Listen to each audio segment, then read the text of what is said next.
Hello, everybody. Welcome to Matrix Live Season 6, Episode 1.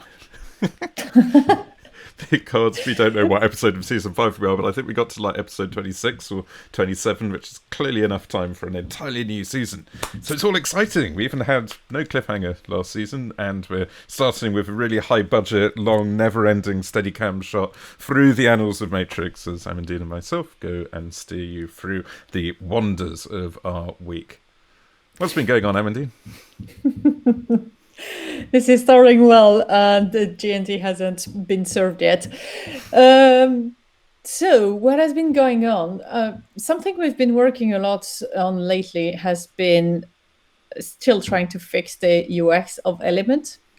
And we've actually spent quite a lot of time trying to address it, not only from actually software perspective and design perspective, but organizational perspective.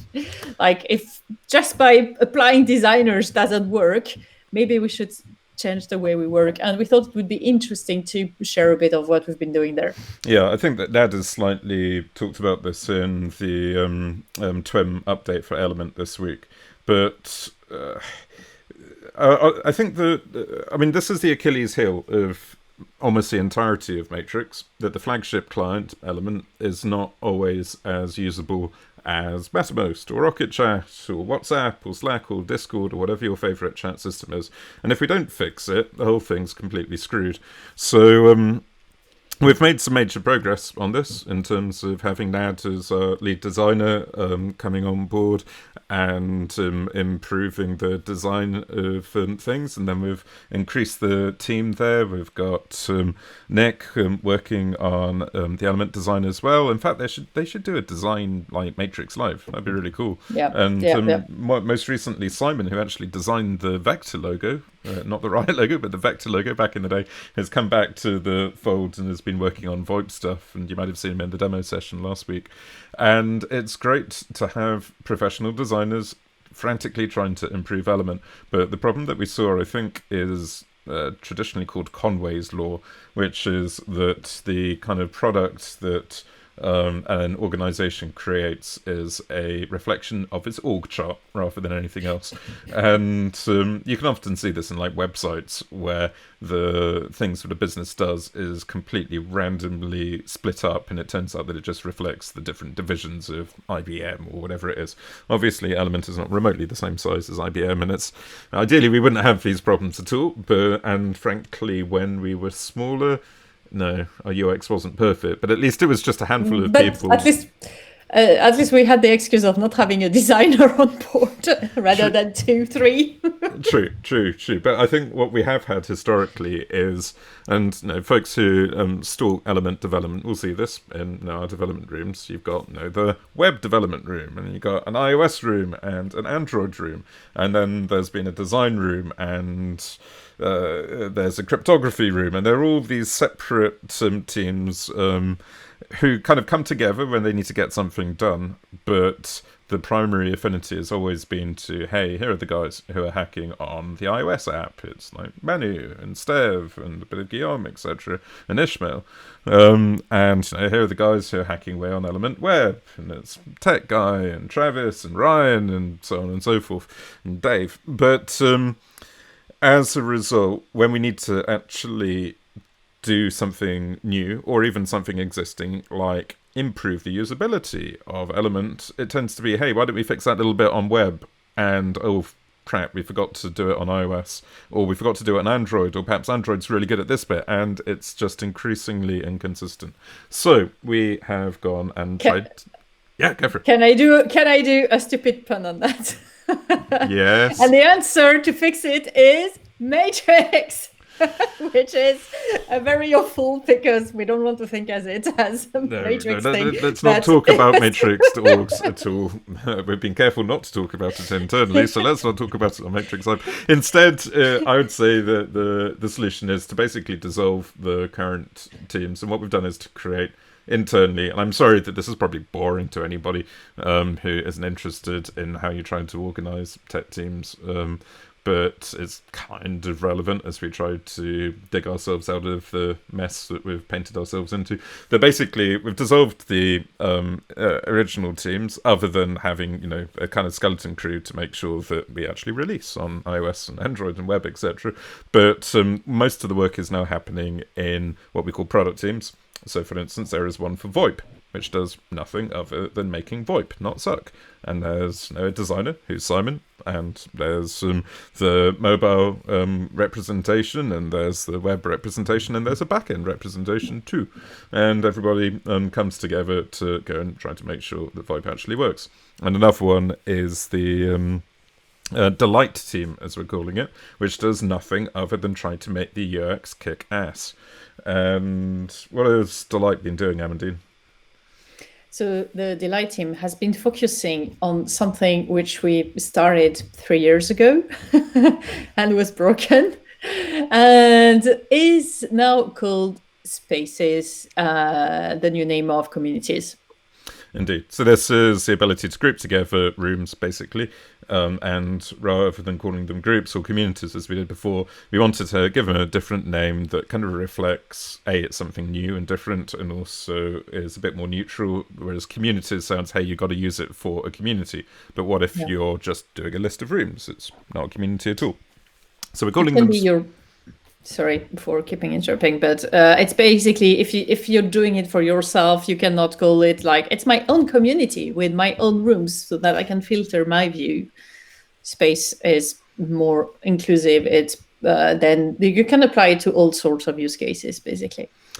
And it's looking pretty cool. We have an MSC out, 2753 from memory. No, 1778.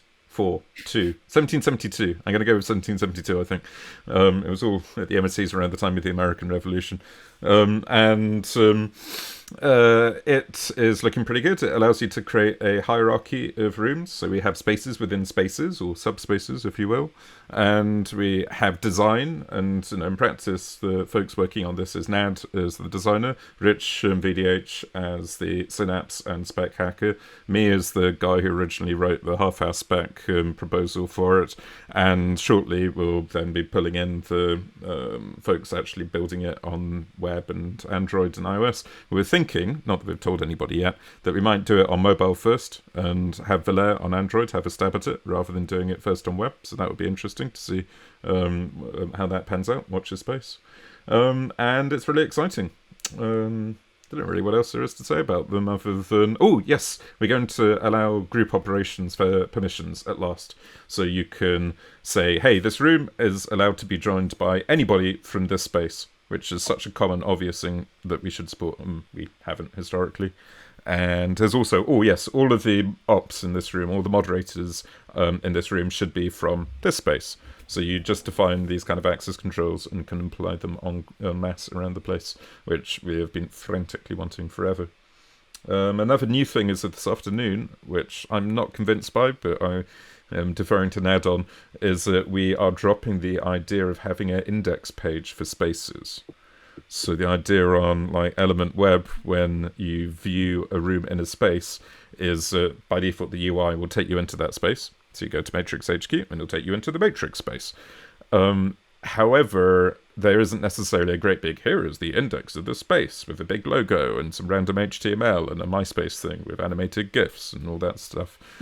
But we have something today. We do. But and the proposal is to just ditch it and instead have a welcome room or a general room which has pinned messages and things to the same effect, rather than having the slightly awkward duality of this thing which is sort of a room but isn't quite a room and looks different and feels like MySpace. I don't know, we haven't spoken about it, but I don't know whether how that will work out. Anyway, that's Spaces. What else has Delight been doing?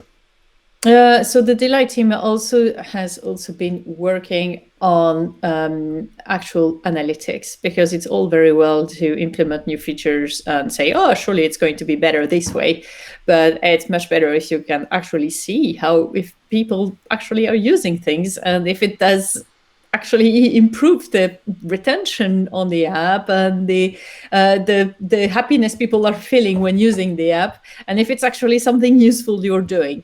So eventually, after all these years, trying to have visibility on how the users are navigating in the app, it's completely anonymous. If you opt out, it's super we're always careful about the privacy of whatever we do, and we're just trying to implement things which help us whilst at the same time preserving the privacy of our users, obviously. Yeah, I mean, if you opt out, there are no analytics at all. If you opt in, then I think it's pseudonymous.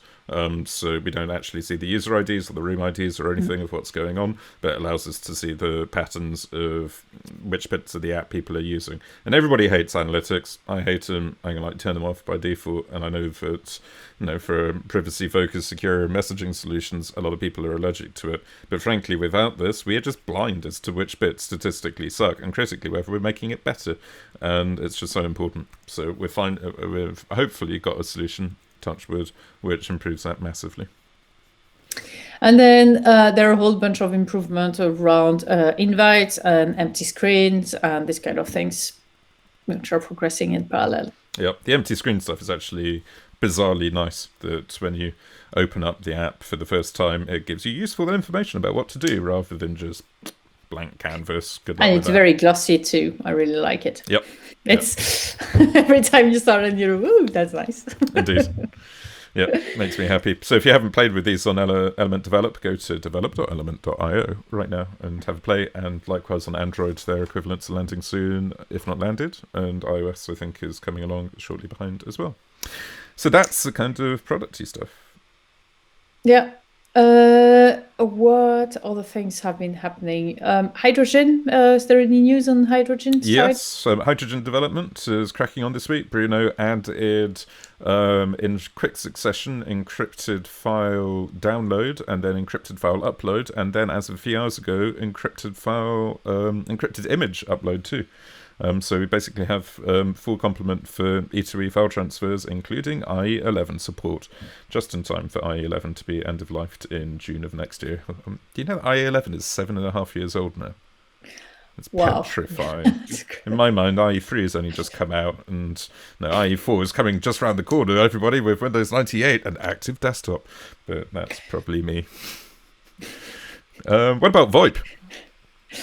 VoIP is now much more reliable. I can make calls and they work. It's been like my discovery of the week. Then there is a bridge, SIP bridge, which we're not talking about yet. I think.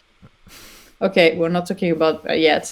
So what else on VoIP? I'm not sure really what you want. There's really cool. There's a new designs which Simon showed off last time, which basically makes the one-to-one VoIP look and feel like Jitsi, even though it's not Jitsi, which makes it all a bit more consistent. But it's just finally getting it reliable. They're not implemented new, but yes, they're coming. They exist. But it's basically making VoIP not suck. I'm excited about it. Yeah, so that's what I say. It's basically, it works. And now I can use it to actually make calls. And so far in the last week, I've had like 100% success in my VoIP calls, one-to-one, which is, wow, first time in the last 6 years it has been happening. So just as a random side note, we have one very, very high profile secret customer on Element who hopefully one day will help us fund Matrix massively, and we've been working with them for like 2 years now, and the favorite way to communicate is by one-to-one VoIP. And it's always incredibly stressful whenever they call, in terms of the risk of the call not working, because if it doesn't connect, it makes us look crap. So often I'm on a weird debug build or a weird device or something, which is mostly the reason why it goes wrong. And in the end, it normally works, but certainly having that not be like adrenaline rush every time the phone rings would be amazing. So good luck to Dave, who's leading the charge on the tech side for VoIP, and Brendan, and the rest of the newly formed VoIP team. We also got a safety team now. We have a safety team with David joining us. Was it this week or last week? This week, I think. Yep. Oh God, this week feels like it's been lasting a month. It's about 2 months. So yeah, poor David is trying to come up to speed with all the random stuff. Eventually, we were checking when he got on board. I think the history was that we've been trying to hire someone for this role for more than 6 months. So yeah, it's a real relief, and looking forward to see progress in terms of tooling for all of the decentralized reputation stuff, because I know that's super topical. As most people will have seen, the EU has legislation proposals flying around to basically obligate encryption apps to provide a backdoor to let the authorities go and view encrypted conversations. And our proposal to counter that is basically decentralized reputation work to allow users and empower users to filter out the crap they don't want to see, including the illegal stuff, if they don't want it on their servers or in their rooms or communities or on their clients. So we finally have folks in place to work on this, so watch your space. And if you haven't read the blog post yet, please click on the link which shows at the bottom of your screen. Indeed. So also work progressing on the spec. So Will has been building a spec site. Yeah. I haven't followed that. Oh, you should. It's really pretty. It's an entirely new engine based on Hugo. The first and biggest overhaul the spec has ever had in however many years of spec work. And he's gone and he's trying to build the whole thing in pure Hugo, including rendering the Swagger stuff and rendering the event schemas and building a JavaScript table of contents. And honestly, it's looking pretty good. I think we might almost be at the point of being able to flip over the switch, the knife switch, and put it live. So congrats, Will, for making this happen. And watch the space as... and Will used to work on the Mozilla Developer Network, so it's really, really nice having a professional tech docs expert going and making our stuff not suck. Yeah. In fact, we should get Will on to talk about it, and we should get David on to talk about the safety once we're making some progress there. Definitely. And then Pinecone.